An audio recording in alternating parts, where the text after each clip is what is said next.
Halo teman-teman, perkenalkan aku Walesi Hiu Paus. Kali ini aku dan teman-temanku akan membahas konsep dan wawasan kemaritiman yang kalian harus tahu loh. Sebelum itu aku mau memperkenalkan teman-temanku terlebih dahulu. Di sini ada Kora si kura-kura dan juga Slamet si paus bertanduk.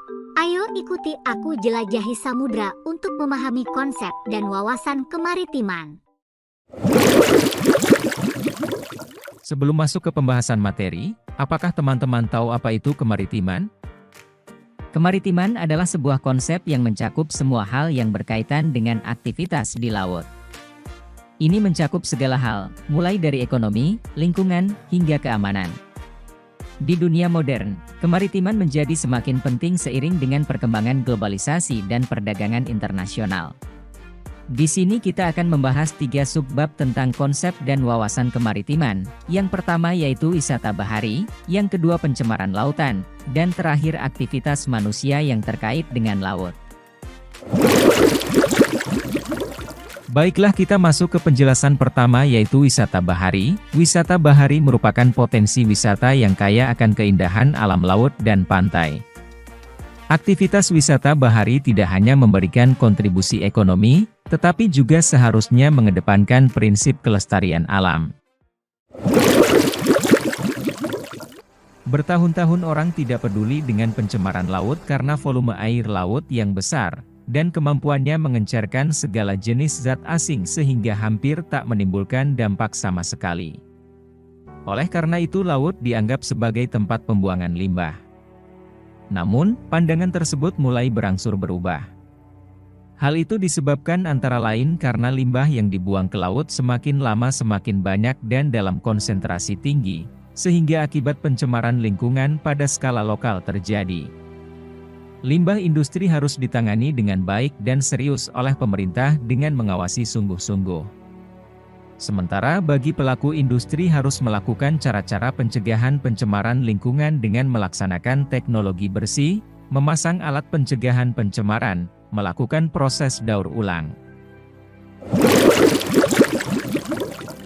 Wilayah pesisir merupakan entitas sosial ekonomi, sosial budaya, serta sosial ekologis yang menjadi batas antara daratan dan lautan.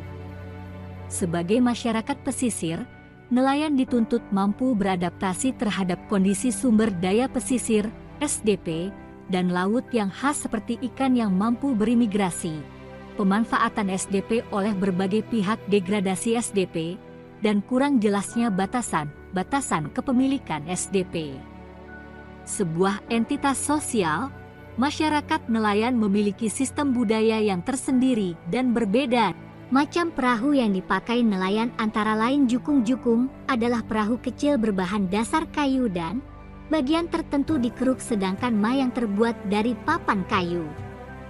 Jukung tiap daerah mempunyai nama tersendiri, seperti di Cirebon dengan sebutan jukung, Lawak, Tegal berupa jukung klitik, Semarang cemplon, dan ujung Jawa Timur hadir, sampan. Jukung umumnya berfungsi pada perairan yang dangkal, adapun mayang merupakan perahu yang dipakai untuk kepentingan pencarian ikan. 2. Penangkapan ikan, jala dan pancing masih digunakan para nelayan kecil. Pancing umumnya dipakai bila ingin menangkap ikan-ikan tertentu, tetapi terdapat juga pancingan massal. Biasanya jika ingin memancing massal, masing-masing kail dikaitkan kepada sebuah tali sepanjang 30 cm dan diikatkan lagi ke tali. Ada model pancing massal lain yang bernama pancing tarik. Pancing tarik difungsikan jika hendak menangkap ikan tongkol dan tenggiri. Pengolahan hasil laut, contohnya di daerah Jawa mengolah hasil laut terutama tangkapan ikan biasanya demi menjaga ketahanan bahan pangan. Masyarakat pesisir menerapkan pengeringan dan pengawetan dengan garam dan terasi. Hasil laut terlebih ikan cepat busuk. Metode pengasapan ikan juga diterapkan oleh beberapa masyarakat pesisir Jawa. Contoh, wilayah Karangantu di Banten di mana ada usaha atau bisnis yang menawarkan produk ikan asap. Pengolahan hasil laut, contohnya di daerah Jawa mengolah hasil laut terutama tangkapan ikan biasanya demi menjaga ketahanan bahan pangan. Masyarakat pesisir menerapkan pengeringan dan pengawetan dengan garam dan terasi. Jadi bagaimana menjelajahi samudranya menyenangkan bukan? Bukan. Aku punya pertanyaan nih. Setelah mengikuti aku, apakah kalian bisa menjawabnya? Baik, untuk Cora aku memberikan kesempatan kamu untuk menjawab pertama. Jikalau salah maka soal akan dilemparkan ke Slamet. Baik, dengarkan ya, aku akan membacakan soalnya. Mengapa kita perlu mempelajari wawasan kemaritiman? A. Diharapkan generasi muda sebagai harapan bangsa lebih mencintai laut dan memberdayakan sumber daya kelautan Indonesia. B. Untuk menguasai 7 samudra dan menjadi raja bajak laut. C. Agar ada ketertarikan untuk mempelajari laut. D. Agar bisa mengeksploitasi sumber daya laut untuk mendapatkan untung sebanyak-banyaknya. Waduh, sepertinya soalnya susah banget guys. Ayo bantu aku, kita sikat soalnya. Jadi kira-kira apa jawabannya guys, tolong kasih tahu aku. Kayaknya sih B karena aku ingin jadi raja bajak laut. Ya salah. Baik, sekarang giliran kamu Slamet. Menurut kamu, jawaban mana yang benar? Ayo teman juga bantu si Slamet untuk memilih jawaban yang benar. Ayo guys, tolong aku, untuk menjawab pertanyaan ini. Hati-hati, ada jebakan di soal ini. Kita pasti bisa menjawab soal ini dengan benar. Aku tidak ingin mengalami nasib yang sama seperti Cora. Menurut kalian jawaban mana yang benar? Jadi teman-teman tolong kasih tahu aku jawaban mana yang benar. Menurut spekulasi saya dengan mendengarkan suara ombak dari samudra, saya berasumsi jawabannya adalah D.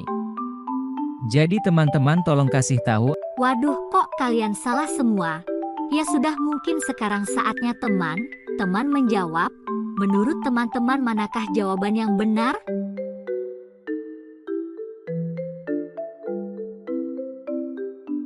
Ya benar, jawabannya adalah A. Oke teman-teman, terima kasih telah menemani perjalanan Wale dan teman-teman untuk memahami konsep dan wawasan kemaritiman. Aku punya pantun penutup. Oke teman, saya lapar, saya mau makan. Sudah 12 jam kami di sini. Terima kasih kami sampaikan. Perjalanan kita akhiri di sini. Bye-bye, sampai jumpa lagi.